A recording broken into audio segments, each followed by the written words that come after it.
Bonjour mon ami, bienvenue dans notre refuge, cet espace où nous pouvons nous déconnecter du bruit du monde pour nous reconnecter à la voix de Dieu.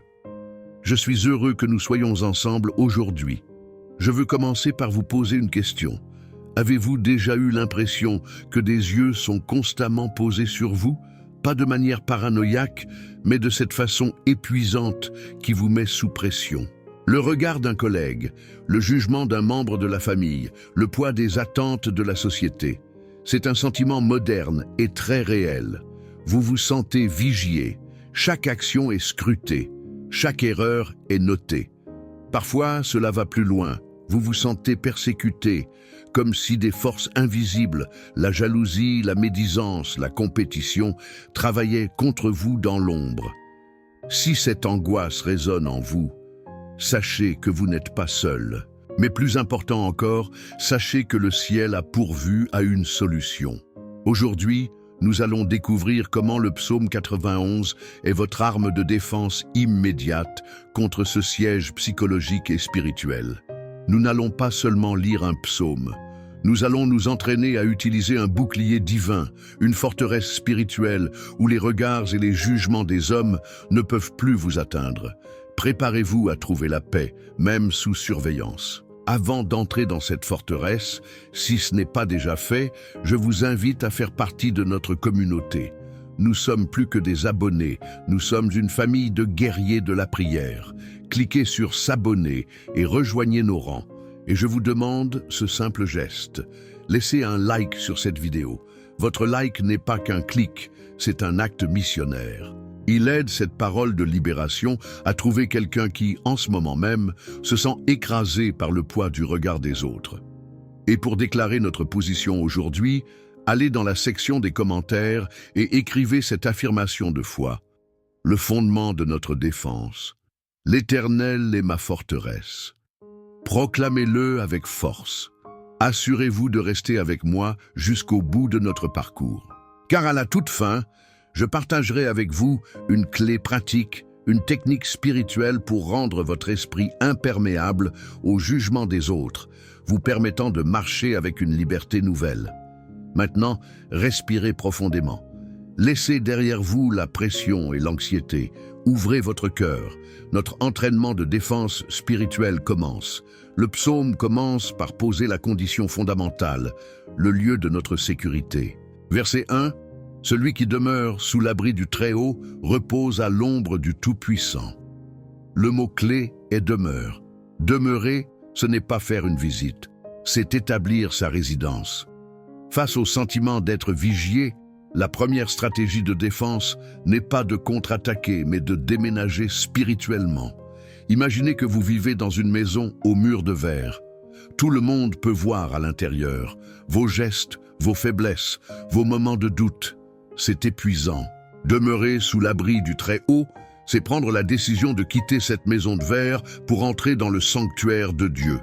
Ce sanctuaire, cet abri, est un lieu de relation intime avec lui. C'est un espace où une seule opinion compte, la sienne. C'est comme entrer dans une pièce parfaitement insonorisée.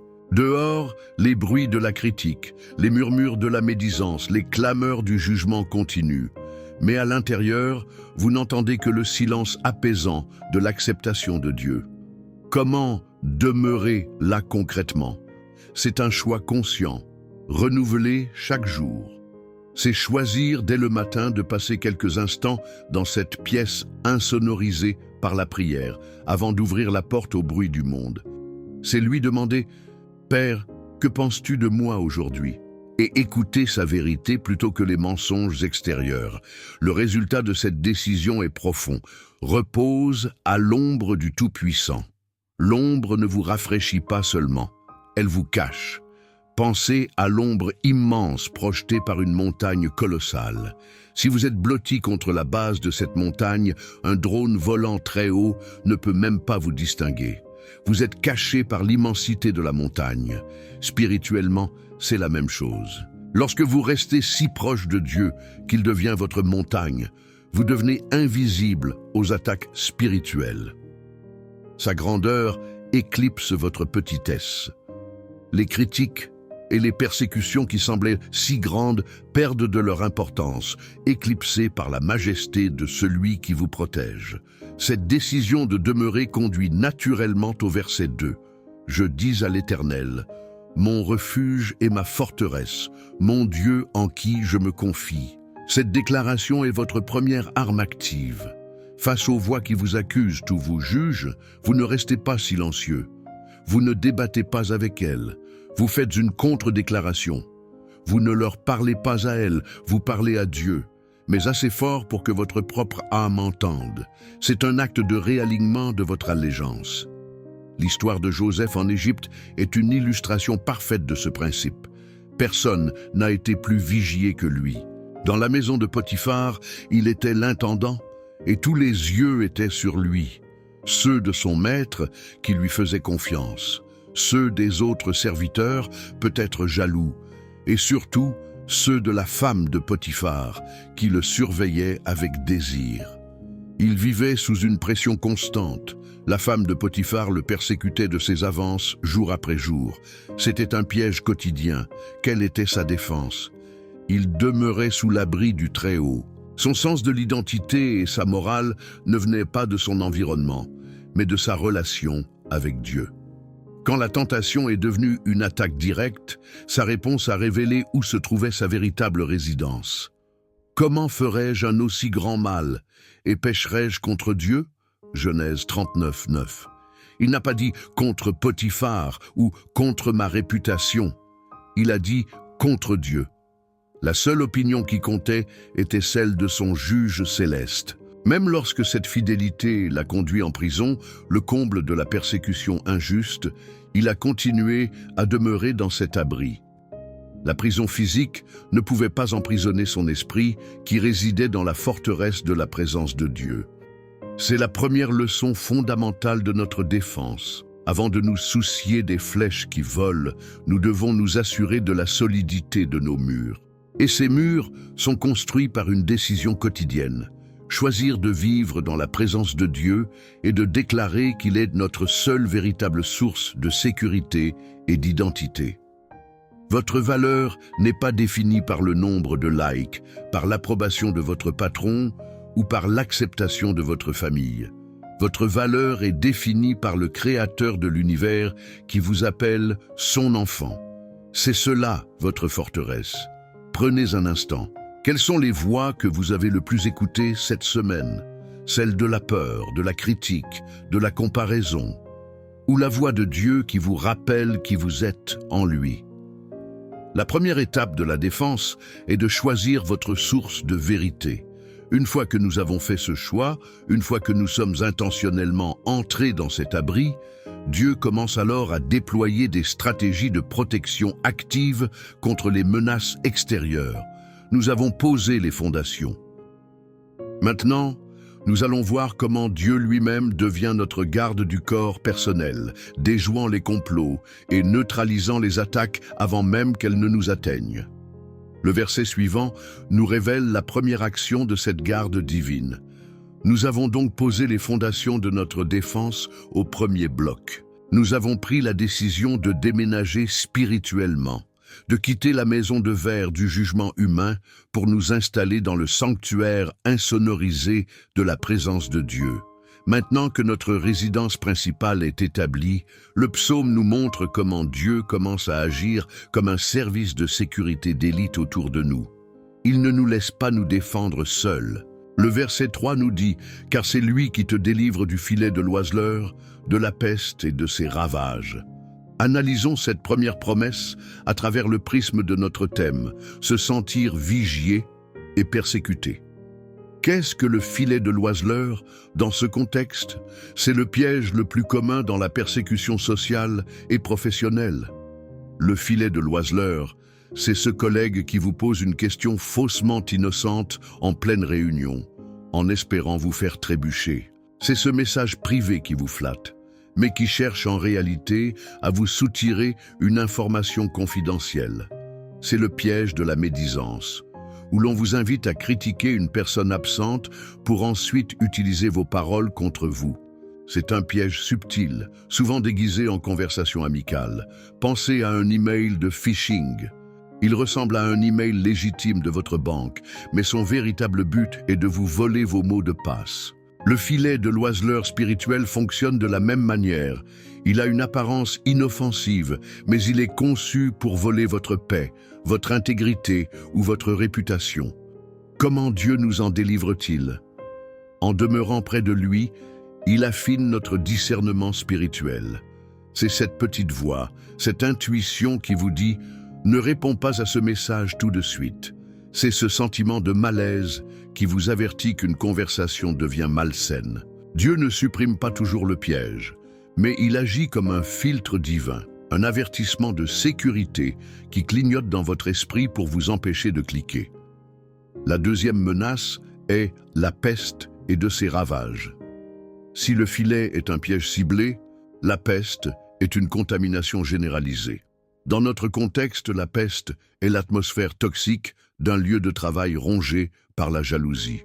C'est l'ambiance d'une réunion de famille où la critique et le cynisme se propagent de personne en personne.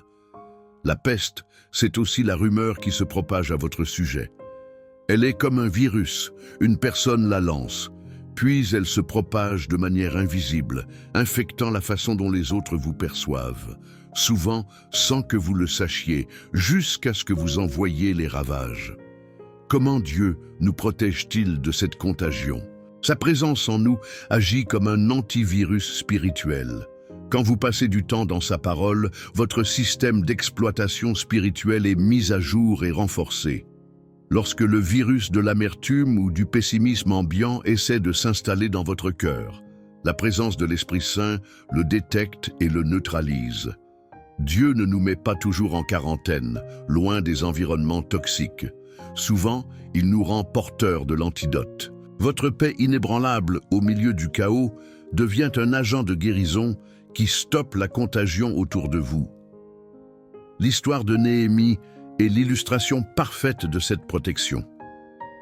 Lorsqu'il reconstruisait les murs de Jérusalem, il était constamment vigié et persécuté par ses ennemis, Sanballat et Tobia. Ils ont d'abord utilisé la peste de la moquerie pour essayer de contaminer le moral des travailleurs. Puis, ils ont tendu un filet d'oiseleur. 4 fois, ils lui ont envoyé un message. « Viens, ayons une entrevue ensemble dans les villages de la vallée d'Ono. » Mais c'était un piège pour lui faire du mal. Quelle a été la réponse de Néhémie, inspirée par le discernement divin? « J'ai un grand ouvrage à exécuter et je ne puis descendre. » Il n'a pas cliqué sur le piège. Il a reconnu le danger sous l'apparence d'une invitation diplomatique. Puis, ses ennemis ont propagé une peste, une rumeur virale. Ils ont envoyé une lettre ouverte, pleine de mensonges, l'accusant de vouloir se rebeller contre le roi. C'était une attaque à sa réputation conçue pour se propager rapidement et détruire son travail. La défense de Néhémie a été de prier. Maintenant donc, ô Dieu, fortifie-moi. Et de refuser de se laisser distraire par la toxicité ambiante. Il est resté concentré sur sa mission, protégé par la confiance en son Dieu. C'est ainsi que Dieu nous garde. Mais sa protection n'est pas seulement stratégique, elle est aussi profondément personnelle et tendre. C'est ce que nous montre le verset 4. « Il te couvrira de ses plumes et tu trouveras un refuge sous ses ailes. » Quand le sentiment d'être vigié devient insupportable, quand vous avez l'impression que le monde entier vous observe et vous juge, ce verset vous offre une échappatoire. L'image de se cacher sous les ailes d'un oiseau est une image d'intimité totale et d'invisibilité. C'est un refuge où vous êtes complètement caché du regard des autres. C'est un acte intentionnel de dire « Seigneur, je ne supporte plus tous ces yeux sur moi. Je viens me cacher en toi, là où seul ton regard d'amour peut me trouver. » C'est un lieu de guérison pour une âme fatiguée d'être scrutée, et le verset continue, en changeant d'image, passant de la tendresse à la force militaire. Sa fidélité est un bouclier et une cuirasse. Sa fidélité, pas la nôtre. Notre défense ne repose pas sur notre perfection, mais sur la constance de son caractère. Le bouclier, dans le combat ancien, servait à parer les attaques frontales et à distance, comme les flèches. La fidélité de Dieu comme bouclier, c'est la vérité de qui il dit que vous êtes. Quand une accusation publique, une grosse calomnie, une flèche est lancée contre vous, vous levez le bouclier de sa fidélité et vous vous rappelez « Ce n'est pas ce que mon Dieu qui est fidèle dit de moi ». La cuirasse, elle, protégeait le torse, le cœur, des coups rapprochés et inattendus. La fidélité de Dieu comme cuirasse protège votre cœur des blessures plus subtiles. C'est la protection contre le coup de poignard dans le dos, le compliment à double sens, la remarque sarcastique d'un proche. Ces petites piques peuvent être plus douloureuses que les grandes attaques. La cuirasse de la fidélité de Dieu protège votre cœur de l'amertume et vous rappelle que même si les humains sont inconstants, lui reste fidèle. Cette assurance garde votre cœur intact.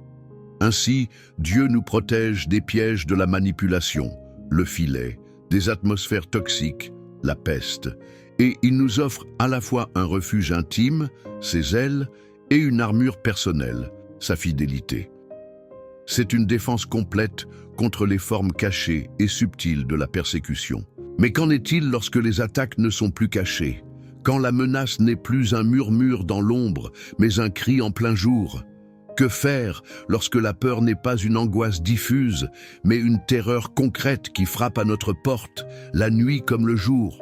Le psalmiste va maintenant aborder ces attaques directes, nous montrant que la protection de Dieu couvre non seulement les complots secrets, mais aussi les dangers les plus évidents et les plus effrayants. Nous avons vu dans le bloc précédent comment Dieu nous défend contre la guerre secrète, les pièges de la manipulation et l'atmosphère toxique de la médisance. Il agit comme notre service de renseignement et notre contre-espionnage divin. Mais l'ennemi et ceux qui l'influencent n'opèrent pas toujours dans l'ombre. Parfois, les attaques sont directes, ouvertes et terrifiantes. C'est ce que les versets 5 et 6 abordent maintenant, nous montrant comment le psaume 91 est aussi notre protection en cas de confrontation directe. Le verset 5 proclame « Tu ne craindras ni les terreurs de la nuit, ni la flèche qui vole de jour ». Analysons ces deux menaces dans le contexte de celui qui se sent vigilé et persécuté. Les terreurs de la nuit. Pour celui qui est persécuté, la nuit est souvent le pire moment. Le silence de la maison devient une caisse de résonance pour l'anxiété. C'est le moment où vous repassez en boucle la parole blessante, l'injustice subie au travail, l'affront d'un proche. La nuit, c'est le tribunal de votre esprit. L'accusateur est le procureur et il présente sans cesse des preuves. Tu as vu comment il t'a regardé? Tu te souviens de ce qu'elle a dit? Demain, ils vont sûrement te faire ça. C'est une torture mentale qui vole votre sommeil et votre paix. La promesse « tu ne craindras pas » est l'intervention du juge divin dans le tribunal de votre esprit. C'est Dieu qui frappe de son marteau et déclare « Silence, l'accusation est rejetée. Mon enfant est sous ma juridiction. » Demeurer en lui, c'est lui donner l'autorité de faire taire ses voix accusatrices et d'inonder la salle d'audience de votre âme avec sa paix. Cette protection nocturne n'est pas l'absence de pensées anxieuses, mais la capacité surnaturelle de les soumettre à l'autorité de Christ et de trouver le repos malgré les menaces qui semblent rôder dans l'obscurité. Puis le verset parle de « la flèche qui vole de jour ». C'est l'opposé de la terreur nocturne. Ce n'est pas une peur diffuse, c'est une attaque visible, directe et soudaine. C'est la critique ouverte devant tous vos collègues. C'est l'email de reproche que vous recevez de votre supérieur. C'est le post sur les réseaux sociaux qui vous attaque nommément. Vous voyez la flèche arriver. Vous n'avez pas le temps de vous préparer. Elle est conçue pour vous blesser, vous humilier, vous déstabiliser en public. La promesse de protection ici n'est pas forcément que la flèche va se désintégrer en vol, bien que cela puisse arriver. Le plus souvent, la protection est un champ de force spirituelle autour de votre cœur. La flèche peut frapper ce champ. Vous ressentez le choc, la douleur, l'injustice, mais elle ne pénètre pas. Elle ne touche pas votre identité profonde, qui est sécurisée en Christ. C'est la capacité de rester debout, calme, au milieu de l'attaque, sans s'effondrer ni riposter avec la même méchanceté, parce que votre paix n'est pas dépendante de l'approbation des autres. C'est une dignité surnaturelle face à l'humiliation. L'histoire des trois amis de Daniel, Shadrach, Meshach et Abednego, illustre magnifiquement cette protection contre les attaques directes. En tant que fonctionnaires juifs à Babylone, ils étaient constamment vigiés par des collègues jaloux. Leurs ennemis n'ont pas utilisé un piège subtil. Ils ont lancé une flèche en plein jour. Ils ont fait promulguer par le roi Nebuchadnezzar un décret obligeant tout le monde à adorer une statue d'or, sachant que les trois Hébreux ne pourraient obéir. C'était une persécution publique et directe. La menace était claire, quiconque ne se prosternera pas et n'adorera pas sera jeté à l'instant même au milieu d'une fournaise ardente. C'était la destruction qui frappe en plein midi, une exécution publique pour l'exemple. Et quelle fut leur réponse? Elle est le fruit d'un cœur qui demeure sous l'abri du Très-Haut. Ils ont dit au roi, « Nous n'avons pas besoin de te répondre là-dessus. Notre Dieu que nous servons peut nous délivrer. Et s'il ne le fait pas, sache, ô roi, que nous ne servirons pas tes dieux. » Remarquez l'absence totale de peur. Ils n'ont pas paniqué, ils n'ont pas négocié. Ils étaient protégés par ce champ de force de la paix de Dieu. La flèche de la menace du roi a frappé, mais elle n'a pas pénétré leur résolution ni leur confiance. Le verset 6 continue avec des images parallèles. Ni la peste qui marche dans les ténèbres, ni la contagion qui frappe en plein midi. Dans le contexte de la persécution, la peste qui marche dans les ténèbres est l'effet lent et insidieux d'une campagne de dénigrement. C'est l'érosion de votre joie et de votre confiance sur des mois de petites piques et d'exclusion.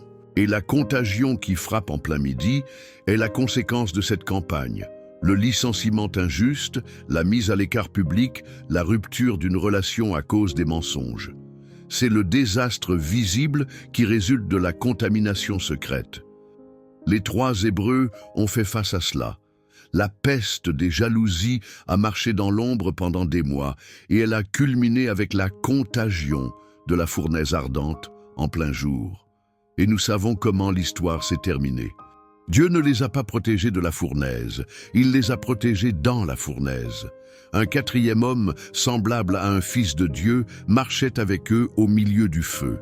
C'est la promesse ultime, même au cœur de la persécution la plus féroce, il est avec nous. Cette paix intérieure face aux menaces extérieures est la substance de ce niveau de protection. Ce n'est pas une vie sans épreuves, mais une vie sans peur au milieu des épreuves. C'est la certitude que celui qui nous garde est plus grand que celui qui nous accuse. Alors, comment cultiver cette paix?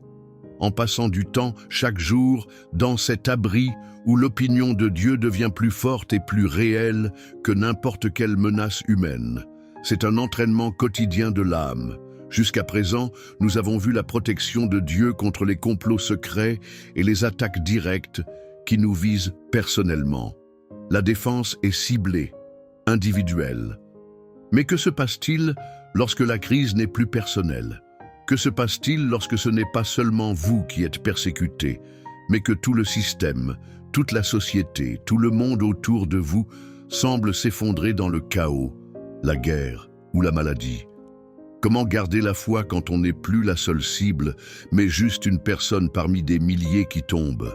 Le psaume 91 va maintenant nous révéler une promesse stupéfiante de préservation qui élève notre défense à un tout autre niveau. Nous venons de voir la promesse de Dieu de nous accorder une paix surnaturelle face aux attaques directes et personnelles, qu'il s'agisse des angoisses nocturnes ou des confrontations en plein jour. La protection divine nous rend forts au cœur de notre propre bataille, mais le psalmiste va maintenant élargir radicalement le champ de vision. Il nous fait passer de la persécution individuelle à la calamité collective. Que se passe-t-il lorsque le monde entier semble perdre la tête? Le verset 7 nous donne une promesse presque inimaginable. Que 1000 tombent à ton côté et 10 000 à ta droite, tu ne seras pas atteint. Arrêtons-nous sur l'ampleur de cette image. Ce n'est plus un ou deux ennemis. Ce sont des milliers, des dizaines de milliers. C'est une hécatombe. C'est l'image d'un effondrement généralisé. Comment cela se traduit-il dans notre monde moderne? Cela peut être une crise économique, où les entreprises ferment en masse et où vos collègues perdent leur emploi par vagues. 1000 à gauche, 10 000 à droite. Cela peut être une crise sociale où les valeurs morales s'effondrent. C'est la cancel culture qui fait tomber des gens chaque jour pour une parole de travers. C'est la polarisation politique qui détruit des amitiés et des familles. Les gens tombent dans le piège de la haine et de la division tout autour de vous. Spirituellement, cela peut être une période de grande confusion ou d'apostasie, où des croyances que vous pensiez solides sont abandonnées et des personnes que vous respectiez tombent, loin de la vérité. Au milieu de ce chaos, la promesse est vertigineuse. Tu ne seras pas atteint. Cela ne veut pas dire que vous ne sentirez pas les secousses. Mais cela signifie que la destruction, l'essence même du chaos, ne pénétrera pas votre âme. Imaginez un sous-marin de grande profondeur. À l'extérieur, la pression de l'eau est si immense qu'elle pourrait écraser de l'acier comme une canette. Des milliers de tonnes de pression. Mais à l'intérieur du sous-marin, l'atmosphère est parfaitement régulée. L'équipage est en sécurité. Demeurer sous l'abri du Très-Haut, c'est vivre à l'intérieur de ce sous-marin divin. Le monde extérieur peut être soumis à une pression spirituelle, sociale et émotionnelle écrasante, mais à l'intérieur de votre relation avec Christ, l'atmosphère de paix et de sécurité est maintenue par la puissance de Dieu. Vous pouvez regarder par le hublot, observer le chaos et la pression extérieure, mais elle ne peut pas vous écraser. Vous êtes dans la crise, mais la crise n'est pas en vous. L'histoire de Lot à Sodome est un exemple biblique saisissant, bien que tragique, de ce principe. Lot vivait dans une ville où l'effondrement était total. La décadence morale et spirituelle était absolue. La Bible nous dit que son âme juste était tourmentée chaque jour par ce qu'il voyait et entendait. Lorsque le jugement divin est arrivé, il a été total et indiscriminé pour la ville. Le feu et le soufre sont tombés du ciel. Des milliers de personnes sont tombées en un instant. Mais avant que le jugement ne frappe, Dieu a fait une distinction. Il a envoyé des anges avec une mission spécifique, extraire Lot et sa famille. Il a tracé une ligne de protection divine au milieu d'un chaos collectif.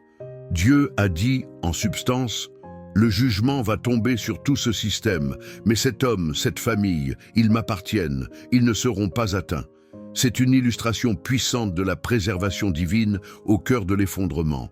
Le verset 8 approfondit cette expérience du survivant spirituel. « De tes yeux seulement tu regarderas et tu verras la rétribution des méchants. » Ce verset vous change de statut. Vous n'êtes plus une victime potentielle tremblant au milieu du chaos. Dieu vous place sur un balcon, à un poste d'observation protégé pour vous donner sa perspective sur les événements. Ce n'est pas un appel à la jubilation ou au mépris face à la souffrance des autres. C'est une promesse de clarté. Alors que tout le monde est dans la confusion, se demandant « Que se passe-t-il ?» Dieu vous donne la sagesse de comprendre les principes spirituels à l'œuvre. Vous commencez à voir que les choix ont des conséquences, que les systèmes basés sur l'orgueil, la cupidité et l'injustice finissent par s'effondrer, que la sécurité placée dans le matériel est une illusion. C'est une leçon profonde sur la souveraineté de Dieu.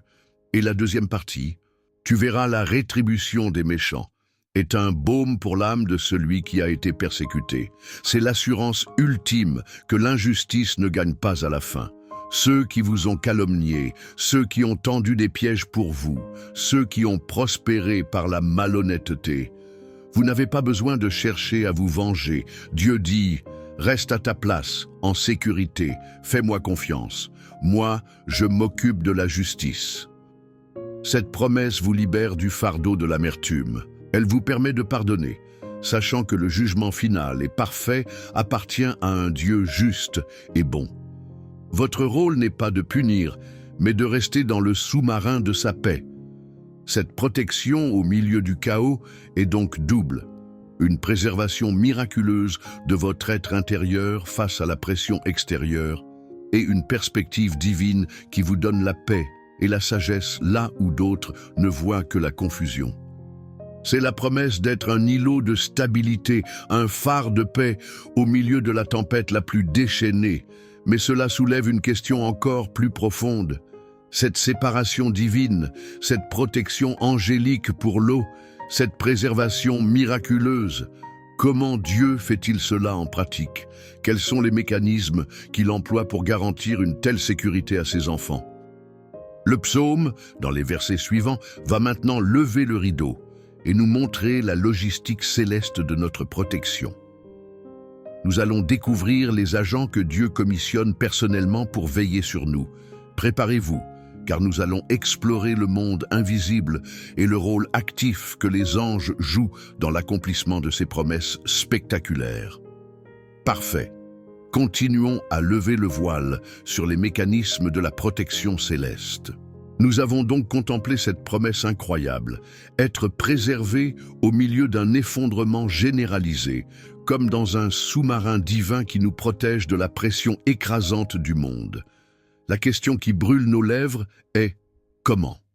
Comment, concrètement, Dieu met-il en œuvre une telle protection? Le psaume va maintenant nous donner la réponse. Il nous révèle la logistique, la mécanique de notre sécurité. Et tout commence, encore une fois, par un rappel de notre part du contrat, de notre décision initiale. Le verset 9 réaffirme « Car tu es mon refuge, ô Éternel, tu fais du très haut ta retraite. » Le psalmiste insiste sur ce point. Pourquoi? Pour nous graver dans l'esprit que la protection qui suit n'est pas un droit universel, mais une conséquence directe de notre choix de résidence spirituelle. C'est une relation de cause à effet. Parce que tu as décidé que l'opinion de Dieu est plus importante que celle des hommes, parce que tu as fait de sa présence ta demeure. Alors, le verset 10 en découle. Aucun malheur ne t'arrivera, aucun fléau n'approchera de ta tente. Dans le contexte de la persécution, le malheur et le fléau ne sont pas seulement des accidents physiques. C'est le fléau de l'amertume qui veut s'installer dans ton cœur. C'est le malheur du désir de vengeance qui cherche à consumer tes pensées. C'est la peste du désespoir qui tente d'infecter ta maison, ta tente. La promesse, c'est que ces conséquences spirituelles de la persécution ne pourront pas s'implanter en toi. Et maintenant, le secret de cette mise en œuvre. Le verset 11 est l'un des plus extraordinaires, car il ordonnera à ses anges de te garder dans toutes tes voies. Voilà la réponse. Pour vous qui vous sentez vigiés par des yeux malveillants, ce verset révèle une vérité bouleversante. Vous êtes aussi vigiés par les forces du ciel. Dieu combat la surveillance de la malveillance par la surveillance de l'amour. Il ordonnera. C'est un commandement militaire. La protection de vos pas n'est pas une option pour les anges, c'est leur mission, sur ordre direct du roi de l'univers. Imaginez un dirigeant ou un chef d'État important.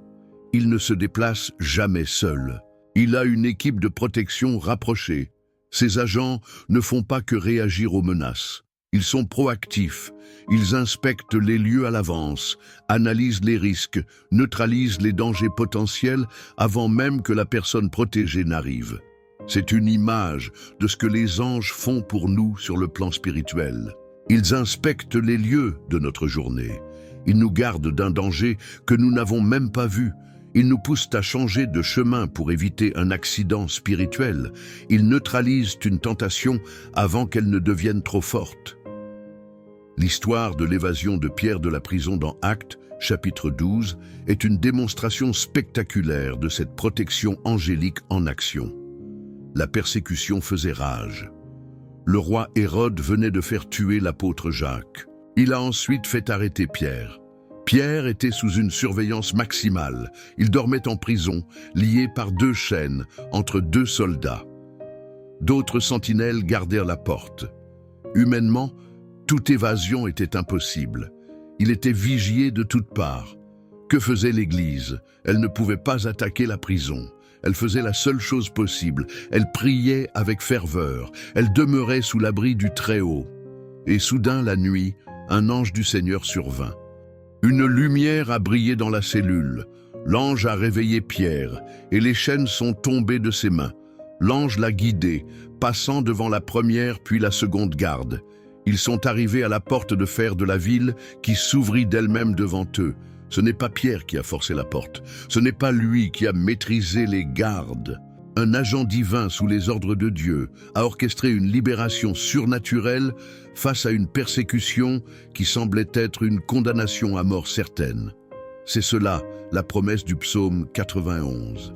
Lorsque la persécution vous enferme derrière des portes de fer, que ce soit une situation professionnelle bloquée, une réputation enchaînée par la calomnie ou un cœur emprisonné par la peur, Dieu peut ordonner à ses anges d'ouvrir une voie là où il n'y en a pas. Et la protection est non seulement spectaculaire, mais aussi incroyablement détaillée. Le verset 12 dit « Ils te porteront sur les mains, de peur que ton pied ne heurte contre une pierre. » Après la porte de fer, Dieu se soucie des petites pierres. Qu'est-ce qu'une pierre pour celui qui est persécuté? C'est la petite provocation quotidienne, le sarcasme d'un collègue, l'email délibérément ignoré, le fait d'être exclu d'une conversation. Ce ne sont pas des attaques majeures, mais ce sont ces petites pierres qui peuvent nous faire trébucher, nous faire perdre patience, nous faire réagir avec colère et ainsi donner à nos persécuteurs ce qu'ils veulent. La protection angélique est si précise qu'elle nous aide à naviguer même sur ce terrain miné de petites agressions. C'est l'inspiration soudaine de répondre avec douceur plutôt qu'avec colère. C'est la force de ne pas prendre personnellement une petite pique. Les anges nous portent au-dessus de ces pièges pour que nous gardions notre paix et notre dignité. Si Dieu déploie ses forces les plus puissantes pour nous éviter de trébucher sur une petite pierre, imaginez la sécurité dont nous bénéficions face aux grandes montagnes de problèmes. Cette équipe de protection divine est donc notre défense de chaque instant, dans les grandes crises comme dans les petites contrariétés. C'est une stratégie défensive absolument parfaite. Mais la vie en Christ n'est pas conçue pour être vécue éternellement sur la défensive. Nous ne sommes pas appelés à seulement encaisser les coups, même avec une protection divine. Que se passe-t-il lorsque Dieu nous appelle à avancer, non seulement à résister à la persécution, mais à confronter les forces spirituelles qui se cachent derrière elle? Le prochain verset du psaume marque un tournant extraordinaire dans notre posture. Nous allons passer du statut de personne protégée à celui de personne puissante, de la défense à l'attaque. Absolument. Nous entrons maintenant dans la phase la plus dynamique de notre entraînement spirituel. Nous avons donc établi la réalité de notre équipe de protection divine. Sur ordre de Dieu, ses anges veillent sur nous, des crises majeures jusqu'aux plus petites pierres sur notre chemin. C'est une assurance défensive incroyable. Mais la foi n'est pas un sport de spectateurs, ni un exercice purement défensif. Dieu ne nous équipe pas d'une armure aussi sophistiquée simplement pour que nous restions cachés derrière les murs de la forteresse. Il nous prépare pour la victoire. Le verset 13 marque ce tournant stratégique. C'est ici que nous passons d'une posture de survie à une posture de conquête. C'est le moment où la personne protégée devient une personne puissante. Le verset déclare « Tu marcheras sur le lion et sur l'aspic, tu fouleras le lionceau et le dragon. » Remarquez le changement. Nous ne nous cachons plus, nous ne fuyons plus. Nous avançons et nous marchons sur la menace. Dans notre contexte de persécution, qui est le lion? Le lion est la menace visible, rugissante, intimidante. C'est l'autorité abusive qui essaie de vous écraser au travail. C'est la pression sociale qui rugit contre vos convictions. C'est la menace ouverte de perdre votre position ou votre réputation si vous ne vous conformez pas. Marcher sur le lion, c'est refuser d'être paralysé par l'intimidation. C'est continuer d'avancer sur le chemin que Dieu a tracé pour vous, avec une sainte audace, en sachant que le lion de la tribu de Juda est avec vous et que tous les autres lions ne sont que des imitations. Et qui est l'aspic, le serpent venimeux? C'est la menace cachée, sournoise. C'est le collègue qui vous sourit en face mais répand le venin de la calomnie dans votre dos. C'est la trahison d'un ami qui utilise vos confidences contre vous. C'est le mensonge subtil, conçu pour empoisonner la perception que les autres ont de vous. Foulez l'aspic, c'est la promesse que le venin de la médisance ne vous détruira pas spirituellement. C'est la capacité de déceler le mensonge, de s'en remettre à Dieu et de continuer à avancer sans que votre cœur ne soit empoisonné par l'amertume ou le désir de vengeance. Comment est-ce possible? D'où vient cette autorité? Cela ne vient pas de notre propre force. Cela vient de notre statut. Pensez à un ambassadeur envoyé dans un pays étranger et hostile. L'ambassadeur n'a pas d'armée personnelle. Sa force ne réside pas en lui-même. Sa protection et son autorité viennent entièrement du gouvernement qu'il représente. Il bénéficie de l'immunité diplomatique. Même en territoire ennemi, il peut parler et agir avec audace, car il est sous la protection de son roi. En tant qu'enfants de Dieu, nous sommes des ambassadeurs pour Christ, 2 Corinthiens 5, 20. Lorsque nous sommes en territoire hostile, confrontés à la persécution, nous opérons sous l'immunité diplomatique du royaume des cieux. L'autorité que nous exerçons n'est pas la nôtre, elle est celle du roi que nous représentons. C'est pour cela que nous pouvons marcher sur les menaces. Nous ne sommes pas seuls. Nous avançons avec toute l'autorité du ciel qui nous soutient. L'apôtre Paul a vécu une illustration littérale de ce verset. Dans Actes, chapitre 28, après avoir survécu à un terrible naufrage, il se retrouve sur l'île de Malte. C'est un survivant vulnérable, un prisonnier. Les habitants de l'île l'observent, le jaugent. Alors qu'il ramasse du bois pour faire un feu, une vipère, un aspic, chassé par la chaleur, s'attache à sa main. C'est une attaque soudaine, venimeuse, mortelle. Pour les habitants de l'île qui le vigiaient, le verdict était immédiat. Ils se dirent entre eux, assurément, cet homme est un meurtrier, puisque, après avoir été sauvé de la mer, la justice n'a pas voulu le laisser vivre. Il l'avait déjà condamné. Que fait Paul? Il ne crie pas, il ne panique pas, il ne cherche pas d'antidote. La Bible dit qu'il a secoué la bête dans le feu et n'a souffert aucun mal. Il a littéralement foulé le serpent et a neutralisé son venin par une autorité surnaturelle. Le résultat fut spectaculaire. Les gens s'attendaient à le voir enfler et tomber mort. Mais voyant qu'il ne lui arrivait aucun mal, ils changèrent d'avis et dirent que c'était un dieu.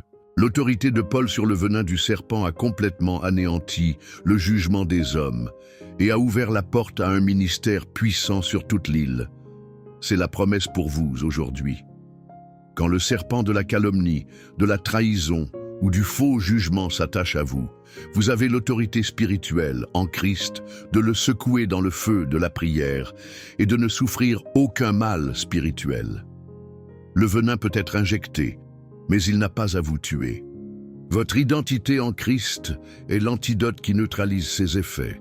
Cette progression dans le psaume est à couper le souffle, de la nécessité de se cacher dans un refuge, à la capacité de marcher avec l'autorité d'un ambassadeur du roi, écrasant les menaces sous nos pieds. Nous avons exploré la forteresse, ses défenses, ses gardes angéliques et maintenant sa puissance offensive. Mais tout cela nous amène à la question ultime et la plus importante. Pourquoi? Pourquoi Dieu accorderait-il de tels privilèges, une telle protection, une telle autorité à de simples êtres humains? Quelle est la source, la motivation première de Dieu? Pour la conclusion du psaume, le narrateur change. Ce n'est plus le psalmiste qui parle de Dieu. C'est Dieu lui-même qui prend la parole pour révéler le cœur même de cette alliance de protection. Nous allons maintenant entrer dans le lieu très saint, le niveau final et le plus intime, qui est le fondement de tous les autres. Nous avons atteint un point culminant, la transformation de la personne persécutée en un ambassadeur victorieux revêtu de l'autorité du ciel. Mais la question fondamentale demeure, pourquoi? Quelle est la raison d'une telle grâce, d'une telle protection? Le psaume se termine par le plus grand des privilèges. Le silence se fait, et c'est Dieu lui-même qui prend la parole. Il va nous expliquer personnellement la motivation de son cœur. Nous entrons dans le 7e et dernier niveau, le fondement de tout. Écoutez la voix de votre Père céleste. Puisqu'il m'aime, je le délivrerai. Je le protégerai puisqu'il connaît mon nom. Voici le secret, la clé de tout le psaume. la raison derrière la forteresse, les anges, l'autorité. Ce n'est pas une transaction, ce n'est pas un salaire mérité, c'est une réponse d'amour, puisqu'il m'aime. Pour vous qui vous sentez vigiés et jugés, cette parole est la libération ultime. Le monde vous évalue sur vos performances, vos erreurs, votre apparence. Mais la protection de Dieu est activée par l'affection de votre cœur. Quand vous choisissez de l'aimer par-dessus tout, vous entrez dans une dimension où les jugements humains perdent leur pouvoir.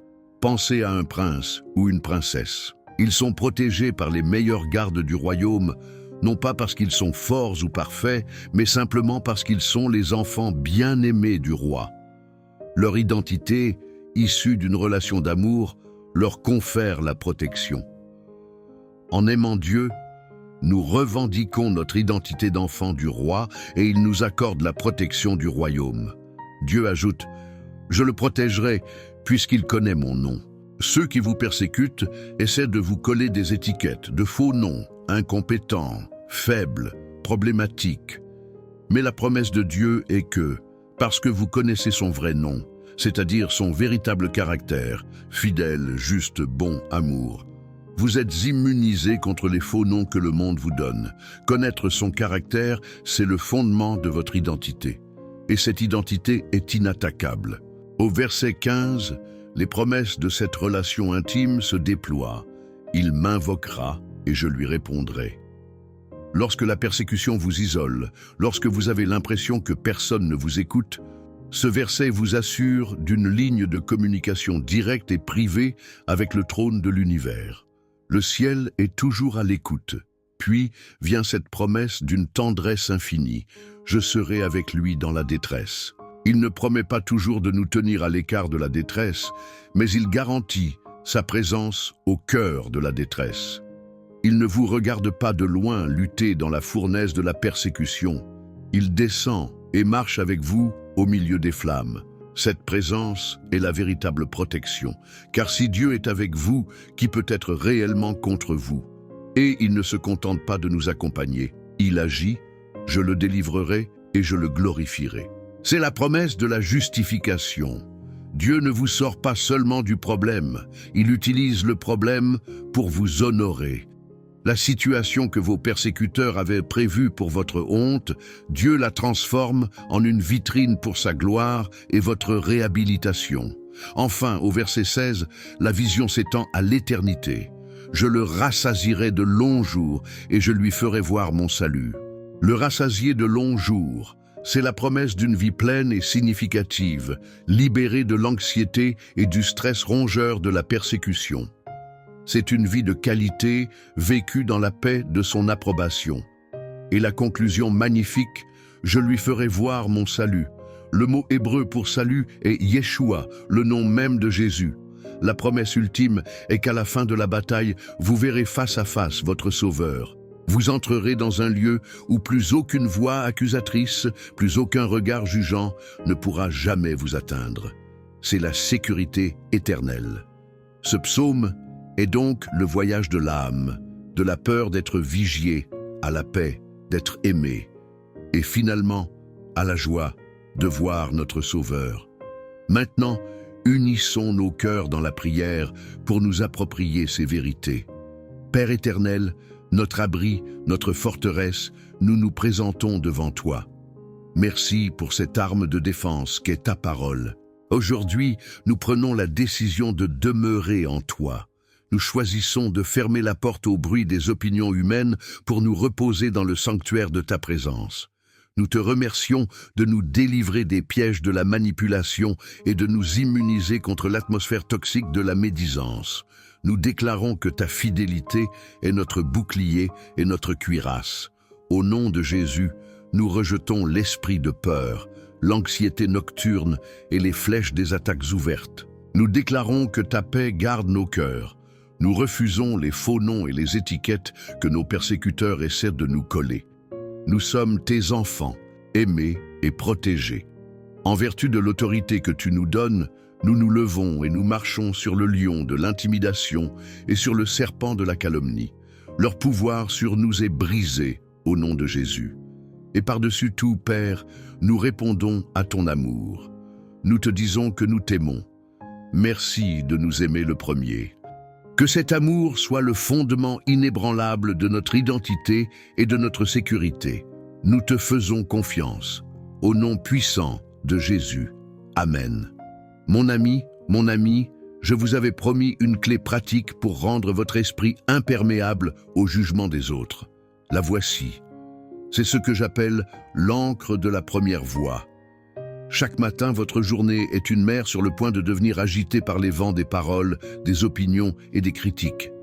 Le secret est de jeter l'encre de votre âme avant de quitter le port. La première voix que vous entendez le matin déterminera votre stabilité.